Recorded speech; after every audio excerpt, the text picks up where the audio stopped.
দর্শক, নির্বাচন কমিশনের কথা বলছেন প্রধান নির্বাচন কমিশনার, আমরা সরাসরি চলে যাচ্ছি সেখানে। আমাদের কাঁধে দায়িত্বটা এসে পড়েছে যে সময় ভেরি ক্রুশিয়াল টাইম, সব কিছু কিন্তু রেডি নাই, মাঠটার আমাদের জন্য মাঠটা রেডি নেই। একটা মুভমেন্টের পরে আমরা দায়িত্ব পেয়েছি তো ক্রুশিয়াল টাইমে, এবং 15টা সংস্কার কমিশন কাজ করছে এখন যার জন্য আমরা রুলস অফ দি গেম কি হবে এটা আমরা ফিক্স করতে পারি নাই এখনো। যে কারণ একটা খেলা খেলতে গেলে আপনাকে তো rules of the games fix করতে হয়। রুলস অফ দি গেম যদি থাকে, খেলার নিয়ম কানুন যদি আগের থেকে ফিক্স করা থাকে, আপনি কমফোর্টেবলি খেলাটা পরিচালনা করতে পারেন।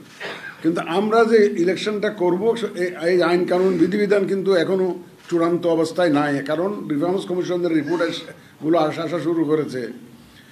এখন এদের মধ্যে কতটুকু গ্রহণযোগ্য হয়, কতটুকু ইনকর্পোরেট করতে হবে, বিভিন্ন বিধিবিধানের মধ্যে ইনকর্পোরেট করতে হবে, এটা আমরা we are not still sure about it.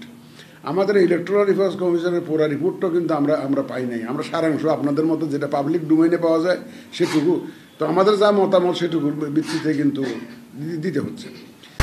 Colour expert, George sap এবং মাইল্ড অন হ্যান্ডস টেকনোলজি সমৃদ্ধ অরিক্স ক্রিস্টাল ওয়াশ আপনার দেখেন ইলেকশনের মধ্যে কতগুলো টাইম কনজিউমিং বিষয় আছে। Number 1 is that voter registration, যেটা আমরা এখন তো আগের ভোটার লিস্ট নাই, এখন ভোটার রেজিস্ট্রেশন অনেক তথ্য নিয়ে করতে হয়। আগের দিনে হতো কি নাম, বাবার নাম, ঠিকানা লিখে দিলে ভোটার লিস্ট হয়ে গেল। এখন তো নানাবিধ তথ্য নিতে হয় আমাদের। It may be called a voter registration, not the just the preparation of the voter list. তাহলে এই কাজটা আমরা টাইম কনজিউমিং হলেও এই কাজটা আমরা অলরেডি শুরু করে দিয়েছি, এবং আমরা টাইমটাকে এগিয়ে নিয়ে এসেছি যাতে করে আমরা উইদিন দ্য টাইম ফ্রেম যাতে কাজটা করতে পারি। আর একটা বড় কাজ হচ্ছে আমার ডিলিমিটেশন। কিন্তু ডিলিমিটেশনের জন্য আমরা প্রায় 1/2 আবেদন কিন্তু পেয়েছি, অভিযোগ পেয়েছি। তাদের যে কনস্টিটিউয়েন্সিগুলোকে ডিস্টার্ব করা হয়েছে 2008-এ বিশেষত, তারপর দিকেও হয়েছে।